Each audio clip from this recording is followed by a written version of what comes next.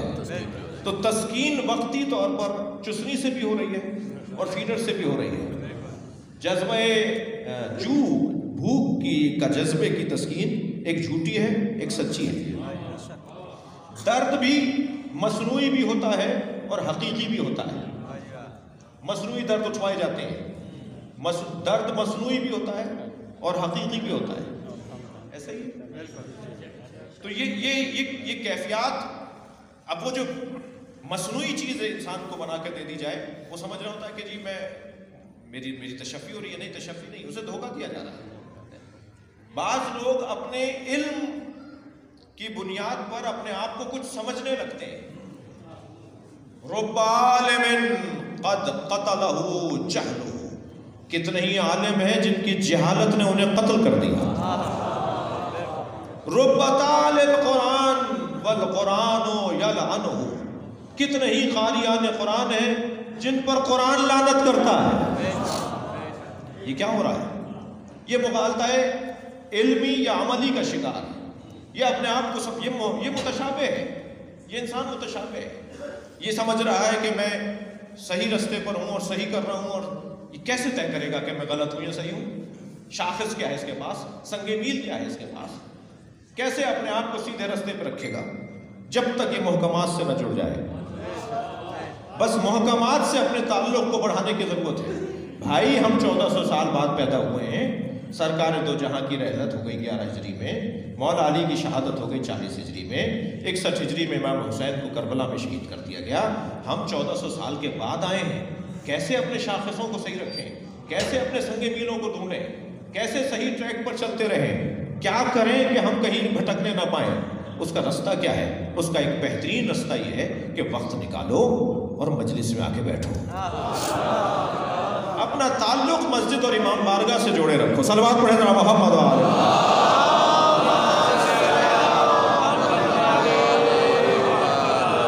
کبھی کبھی اور سال بھر کی مجلسوں کی اور سال بھر کی نمازوں کی کو اپنا تسکین کا ذریعہ نہ بنایا جائے۔ بعض لوگ سال بھر میں ایک نماز پڑھتے ہیں، وہ بھی مستحب نماز ہے جیسے عید کی نماز کہتے ہیں، اور وہ بھی تیار ہونے میں دیر ہو جاتی ہے اور مولانا کا خطبہ ختم ہو جاتا ہے تو مسجد کا دروازہ چوم کے چلے جاتے ہیں تاکہ بیگم صاحبہ کو بتا دیا جائے کہ نہیں مسجد کا دروازہ دیکھ کر آیا ہوں۔ یہ انسان اپنے آپ کو دھوکہ دے رہا ہے۔ کچھ لوگ تو ایسے ہیں، ایک صاحب کہنے لگے جی عشرہ اولا آپ اتنے بڑے بڑے اجتماعات سے خطاب کرتے ہیں اور آپ اس کے اندر آپ نے پورا عشرہ ہو گیا، آپ نے جو ہے وہ 10 جملے بھی نماز کے اوپر نہیں کہے، 10 جملے بھی اخلاقیات پر نہیں کہے، 10 جملے بھی مثال گھریلو مسائل پر نہیں کہے، آپ تبلیغ نہیں کرتے، آپ مبلغ نہیں ہیں۔ میں نے کہا بھائی میں عشرہ اولا کی جو مجالس ہوتی ہیں ان میں 70% تو وہ ہوتے ہیں جو سال بھر میں 10 دن مجلس میں آتے ہیں، اور کچھ وہ ہوتے ہیں جو صرف 2 دن مجلس میں آتے ہیں، اور اگر 9 اور 10 محرم کو میں کچھ لے کر بیٹھ گیا تو مجھے تو اتار دیا جائے گا، اور ویسے بھی مجھے صحیح نہیں ہے یہ کام کہ 9 اور 10 محرم کی مجلس کے اندر مجھے مصائب پڑھنے تھے، اور یہ ہے ہی 9 اور 10 محرم کا شیعہ، یہ سال بھر میں آئے ہی 2 دن کے لیے، تو اور یہ سال بھر میں آئے ہی 10 دن کے لیے۔ تو خدا کے واسطے میں گزارش کروں گا، اور جن کی طبیعت پہ خدا نخواستہ اگر گراں گزرے اس مجلس کے علاوہ جہاں بھی آواز جاری ہے تو وہ کچھ دیر کے لیے مجھے فضول آدمی سمجھ لیں۔ مجھے وہ سنی بڑا پیارا لگتا ہے جو لاکھوں شیعوں میں ہاتھ باندھ کے نماز پڑھتا ہے، مگر وہ شیعہ اچھا نہیں لگتا جو چند سنیوں میں ہاتھ باندھ لیتا ہے۔ میں شرمندگی ہے علی کے ماننے پر، تم پشیمان ہو جعفری ہو، سینہ ٹھوک کے کہو گے علی والے ہو۔ ایسے ہی بزدلوں کا کنجوسوں کا علی سے کوئی تعلق نہیں۔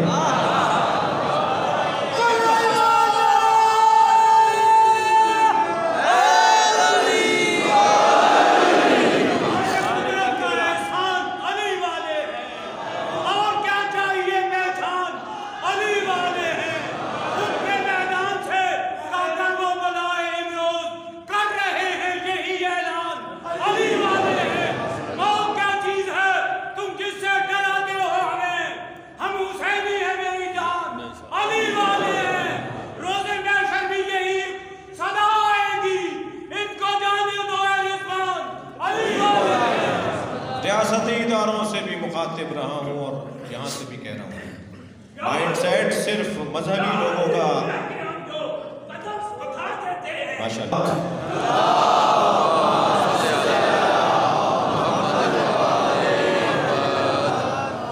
بحث اور بات یہ ہے کہ مغالطہ عملی اور مغالطہ علمی سے محفوظ رہا جائے اور اپنے آپ کو کچھ نہ سمجھا جائے۔ آپ 10 لوگ صاحب تحقیق بن گئے، خود آپ اپنے ذہنوں کی تصدیق بن گئے، ذہنوں کے انقلاب کا فتنہ تو دیکھیے، حق فاطمہ کا چھین کر گاندھی کردار صدیق بن گئے۔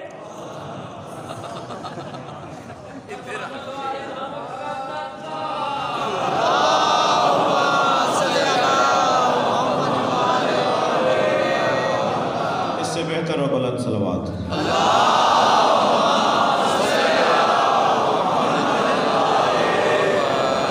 تسلی دیجئے، تھک نہیں رہے، اس کا یہ مطلب نہیں ہے کہ میں اور پڑھ رہا ہوں، بس ایک بات مکنی مکمل کر رہا ہوں، مغالطہ عملی اور مغالطہ علمی کی بات کر رہا ہوں۔ حضرت آیت اللہ خوئی کا بچوں نام سنا ہے؟ حضرت ابو القاسم خوئی رحمۃ اللہ علیہ، کوہ فقاہت۔ آئندہ 70 سالوں تک آیت اللہ خوئی کے اصول فقہ کے فارمولے ہمارے دینی مدارس پر حاکم رہیں گے۔ وہ استخارہ دکھواتے تھے آیت اللہ مرتضیٰ کشمیری سے، اتنا بڑا عالم، کوہ فقاہت، فقہ اور فقاہت کا پہاڑ، استخارہ دکھواتے تھے آیت اللہ کشمیری سے۔ آیت اللہ مرتضیٰ کشمیری کشمیر کے رہنے والے تھے، ان کے بیٹے آیت اللہ پرہیزگار صاحب طی العرض تھے، کراچی میں بھی رہے، یہ گورنر پنجاب تھے موسیٰ خان صاحب، تو ان کے زمانے میں گورنر ہاؤس میں ان کے مرید تھے، موسیٰ خان ان کے مرید تھے، ان کو یہاں لے آئے لاہور میں کسی گورنر ہاؤس میں، تو ان کو اندر کمرے میں ٹھہرایا ہوا تھا۔ صبح وہ سیٹھ نوازش علی صاحب کے یہاں فجر کی نماز میں پہنچ گئے۔ اچھا، جب پوچھا گیا کہاں ہے جی، کہا کہ یہاں تو ہے ہی نہیں۔ پوچھا گیا دروازے کس نے کھولے؟ جو باہر لوگ ہیں وہ کیسے؟ کہا جی یہ دروازوں کے محتاج نہیں ہے، اس سطح کا عالم۔ کراچی میں جہاں رہتے تھے لائنز ایریا میں، سن 52-58 کی بات ہے، تو برابر والے گھر سے بکری کا دودھ انہیں پہنچایا جاتا تھا۔ بکری نے دودھ بند کر دی تو کہنے لگے کہ بکری کا کان پکڑ کے کہو کہ سید کو دودھ چاہیے۔ خاتون جن کو کہا گیا کہ جی مولانا نے ایسے کہا ہے، وہ مذاق سمجھی، دوسرے دن نہیں بھیجا دودھ، تو انہوں نے کہا جی کیا ہوا؟ کہا جی آپ کو بتا دیا تھا، بکری نے دودھ بند کر دیا۔ کہا کان پکڑ کے بولو سید کو دودھ چاہیے۔ تو جب کان پکڑ کے کہا تو بکری نے 4 برابر دودھ کر دیا۔ جب تک یہ پڑوس میں رہے وہ دودھ انہیں ملتا رہا۔ ان کے والد نجف اشرف میں ایک تالے کی چابی، مدرسے کے تالے کی چابی ہو گئی، تالا پکڑ کے کہا یا فاطمہ الزہرا، تالا کھل گیا۔ تو علماء نے اور طالب علموں نے کہا کہ آپ نے یہ کیسے، یہ کیا ہوا؟ کہنے میں موسیٰ کے نام پہ تالے کھل سکتے ہیں، حسین کے نام پہ تالا نہیں کھل سکتا۔ اس درجے کے عالم آیت اللہ کشمیری۔ تو آیت اللہ خوئی ان سے استخارہ دکھواتے تھے۔ تو اتنا بڑا فقیہ استخارہ دکھواتے ہیں، ظاہری طور پر فقاہت میں کم ہے مگر عرفانیات میں اور ولایت میں آگے ہیں۔ تو آیت اللہ خوئی نے پیغام بھیجا کہ استخارے کے لیے میں آپ کے پاس آ رہا ہوں. ان کا نہیں، میں آپ کے پاس آؤں گا.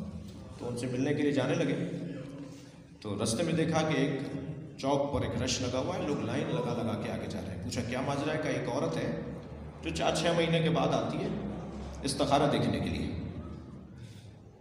کہہ رہے ہیں عورت؟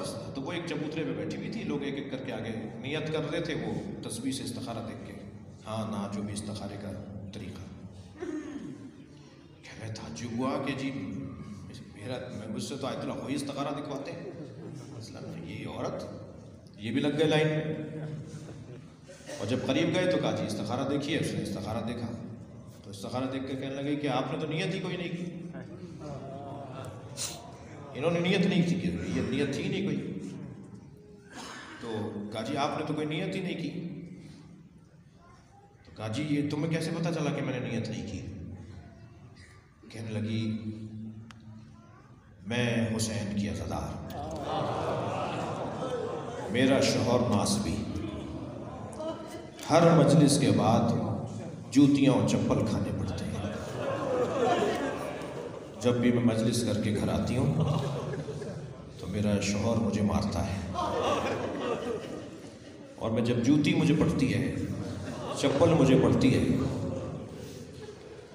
تو میں مولا حسین سے فریاد کرتی ہوں کہ مولا یہ مجھے آپ کی وجہ سے برداشت کرنا پڑا. آخری دفعہ شب عاشور کی مجلس کر کے آئی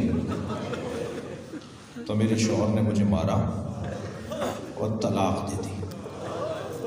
نہ میرا باپ، نہ میری ماں، نہ میرے بہن بھائی، میرا قبیلہ کہیں کا، میرا شوہر کے علاوہ کوئی اور میرا نہیں. میں سیدھی باب الحوائج حضرت عباس کی زری پر چلی گئی.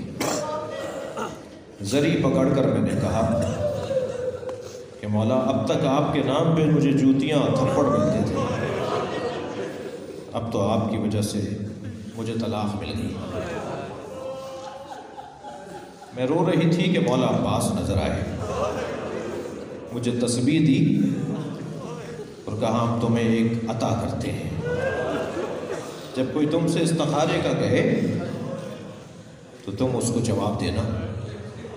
کہ میں تو اپنا نام بھی نہیں لکھ سکتی، لیکن جب کوئی مجھ سے کہتا ہے کہ استخارہ دیکھو، اور میں استخارہ مولا کے حکم کے مطابق تسبیح کا دانہ لیتی ہوں، تو مولا عباس کی آواز آتی ہے اسے کہہ دو کہ اچھا ہے. مولا عباس کی آواز آتی ہے اسے کہہ دو کہ اچھا نہیں ہے.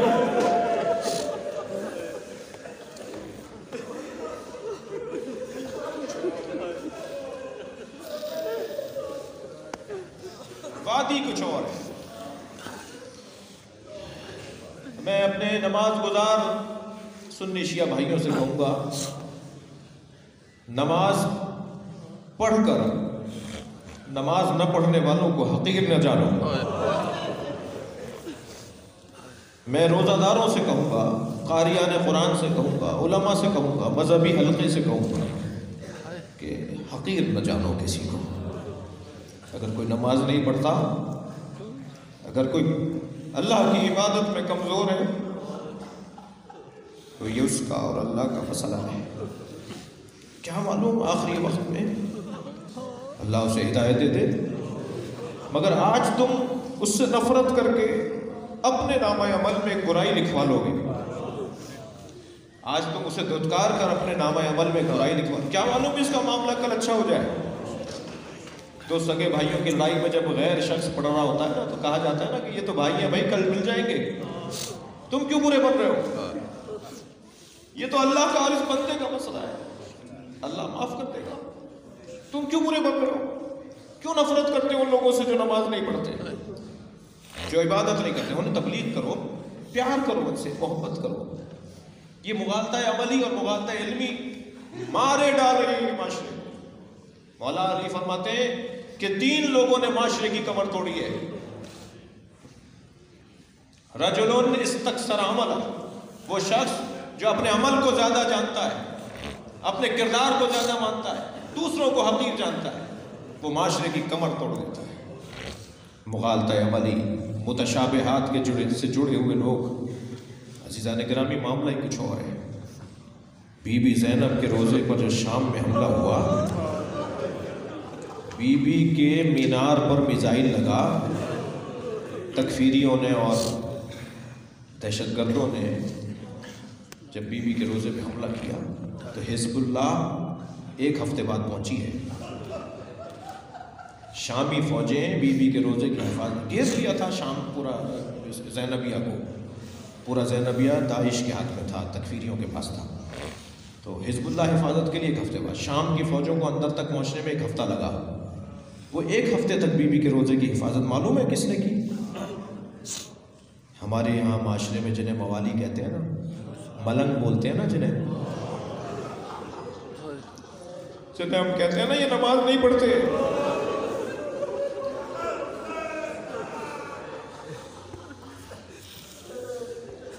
اندر شہادتیں دیتے رہے 1000 سے زیادہ یہ ملنگ مولائی موالی۔ مجھے پتا ہے کہ میری اس بیان پر بھی بعض لوگوں کو الجھن ہوگی، لیکن نفرت نہیں کرو خدا کے واسطے۔ جو نہیں آ رہا نا مسجد میں، یہ جو نہیں پڑھ رہا نماز، جو علماء کو برا کہہ رہا ہے، اس تک بات گئی نہیں ہے، اس کو ہم نے سمجھایا نہیں ہے، اس سے ہم نے پیار نہیں کیا۔ ہم خود بخود سارے کام ٹھیک ہونا دیکھنا چاہتے ہیں، ایسا نہیں ہوگا۔ محنت کرنی پڑے گی، دل مارنا پڑے گا، اپنی ذات کی نفی کرنی پڑے گی، کسی کے گھر جانا پڑے گا۔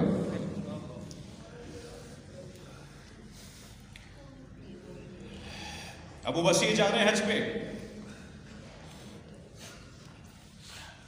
پورے محلے میں ایک دروازے پہ جا کے معافیاں مانگی ہیں، کوئی کہا سنا معاف کر دو میں حج کرنے جا رہا ہوں۔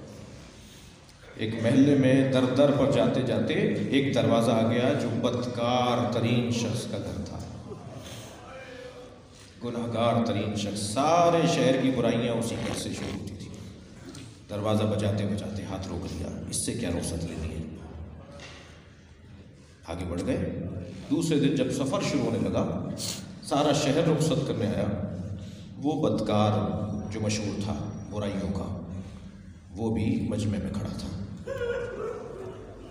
ابو بصیر کے قریب آیا، ابو بصیر مکے میں حج کرنے کے بعد تم مدینے میں امام صادق کے پاس جاؤ گے، میرے امام سے جا کے میرا سلام کہنا، اور بس اتنا پوچھنا کیا میری بخشش بھی ہے، کیا میں بھی معاف ہو سکتا ہوں؟ ابو بصیر کہتے ہیں کہ میں مکے میں حج کرنے کے بعد جب مدینہ پہنچا تو میرے پاس صندوق تھا، لوگوں کے ہدیے تھے، تحفے تھے، نذرانے تھے، خمس تھا، میں امام کو دیتا رہا، مولا یہ فلاں نے بھیجا ہے، ایک خط پڑھ کے مولا یہ فلاں نے بھیجا ہے، مولا یہ فلاں نے ہدیہ بھیجا ہے، مولا فلاں یہ امانت لایا۔ اور جیسے جیسے میں دیتا گیا تو حضرت فرماتے جاتے تھے اور بھی کچھ ہے، اور کوئی پیغام بھی ہے؟ کہ میں نے سارے پیغام دے کر خاموش ہو گیا۔ امام نے کہا اور پیغام بھی ہے؟ بتائے جب جسے اہمیت نہیں دیتے، ہم جسے اہمیت نہیں دیتے، نہیں دیتے۔ مجھ سے کہا گیا تھا مثال کے طور پہ فلاں صاحب تک ہمارا پیغام پہنچا دیجیے گا، ہم نے ہم اس کو اہمیت نہیں دیتے، نہیں پہنچایا۔ اب اسی کہتے میں خاموش ہو گیا، تو امام نے فرمایا وہ سلام پہنچاؤ، وہ سلام پہنچاؤ جو گناہگار ترین فرد نے تمہیں دیا ہے۔ اب جب واپس جاؤ تو سب سے پہلے اس کے دروازے پہ جانا، ہمارے سلام کا جواب دینا، ہمارا جواب سلام دینا، اور کہنا کہ ایک وعدہ تم اپنے مولا سے کرو، ایک وعدہ تمہارا مولا تم سے کرتا ہے۔ اپنے مولا سے وعدہ یہ کرو کہ آئندہ یہ گناہ نہیں کرو گے۔ تمہارا مولا صادق تم سے وعدہ کرتا ہے، تمہارے ماضی کے گناہوں کی بخشش میرے پاس ہے، جنت کی ضمانت دیتا ہوں۔ عزیزو، جتنا شکر اللہ کا ادا کریں، اس لہجے میں بات کرنے والا سوائے اہل بیت کے کوئی اور نہیں ہے۔ بڑے بڑے لوگ ہوں گے، ماننے دیجئے ان بڑے لوگوں کو، بڑے لوگوں کو، مگر کسی صحابی نے، کسی شخصیت نے یہ دعویٰ نہیں کیا جو ائمہ اہل بیت کہتے ہیں اور کہہ چکے ہیں ہم تمہیں بخشوائیں گے، ہم تمہاری جنت کی ضمانت دیتے ہیں۔ امام نے فرمایا ایک وعدہ تم کرو آئندہ گناہ نہیں کرو گے، اور ایک وعدہ میرا ہے، میں جنت کی تمہیں ضمانت دیتا ہوں۔ ابو بصیر کہتے ہیں میں جب پہنچا بصرہ تو سب سے پہلے اس کے دروازے پر گیا، اس کے ہاتھ پیر پھولنے لگے، کہاں میرا دروازہ، کہاں ابو بصیر جیسا عالم، کہا میرے امام نے تمہارے سلام کا انتظار کیا۔ زمین پر بیٹھ گیا اور تمہیں جواب سلام بھیجا ہے اور تمہارے لیے پیغام یہ ہے۔ ابو بصیر کہتے ہیں 6 مہینے کے بعد خبر آئی کہ وہ بیمار ہے اور جان کنی کی حالت میں ہے۔ کہ میں اس کے گھر گیا اس کی عیادت کے لیے، تو اس کے اہل خانہ نے بتایا کہ یہ بہت دیر سے غشی میں ہے اور طبیب کا کہنا یہ ہے کہ ابھی انہیں افاقہ نہیں ہوگا، بس اسی حالت میں ان کی رحلت ہوگی۔ کہ میں ان کے سرانے بیٹھا تھا کہ ایک مرتبہ آنکھیں کھول دی، میرا ہاتھ پکڑ کے کہا، ابو بصیر سے کہا، ابو بصیر کہتے ہیں میرا ہاتھ پکڑ کے کہا 6 مہینے میں نے وعدہ پورا کیا ہے۔ امام نے بھی وعدہ پورا کر دیا، میں غش میں نہیں تھا، جنت کی سیر کر رہا تھا، مجھے میرے مولا امام صادق جنت کی سیر کرا رہے تھے۔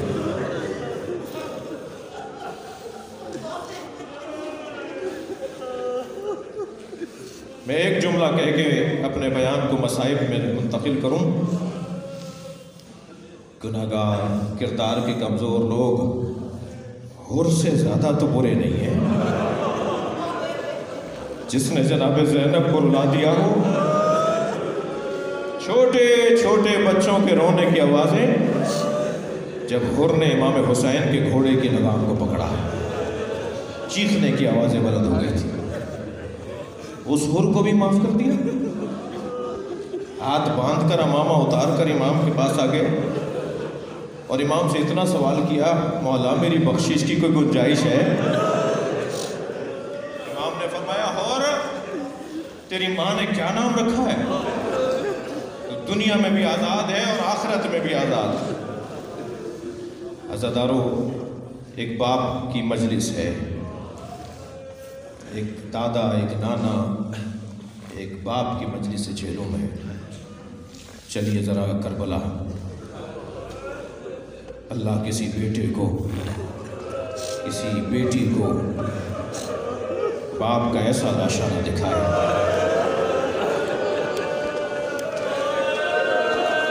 جیسا کربلا میں سکینہ نے دیکھا۔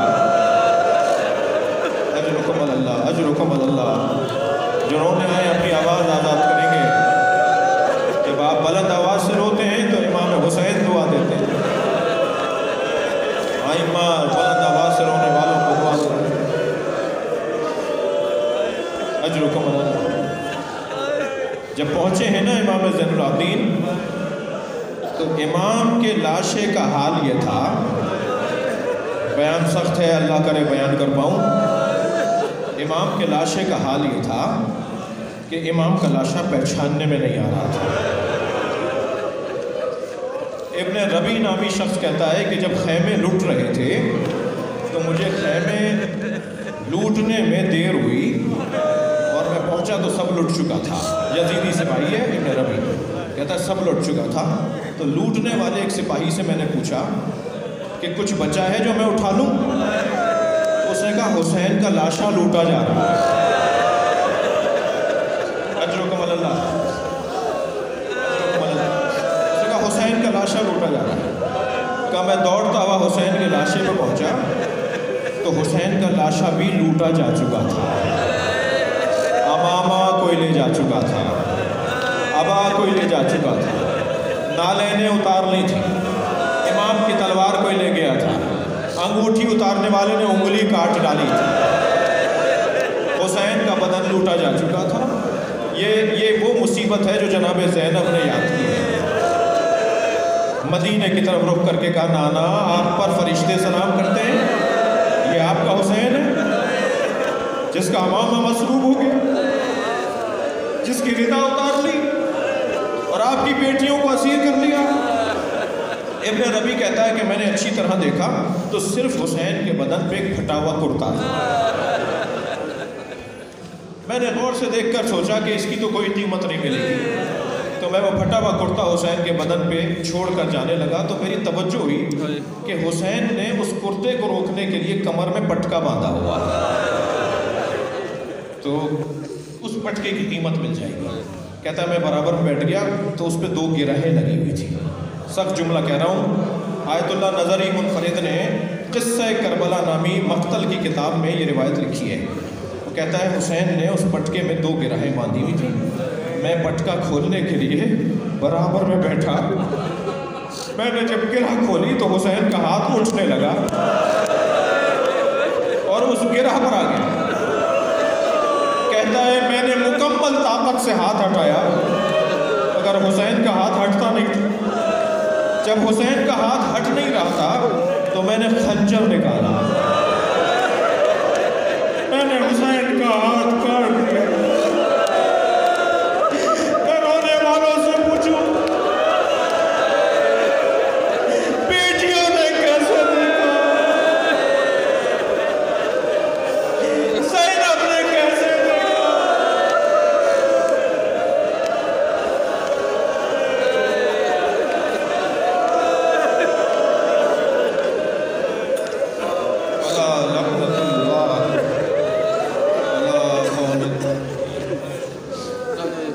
وَسَيَعْلَمُ الَّذِينَ ظَلَمُوا أَيَّ مُنقَلَبٍ يَنقَلِبُونَ۔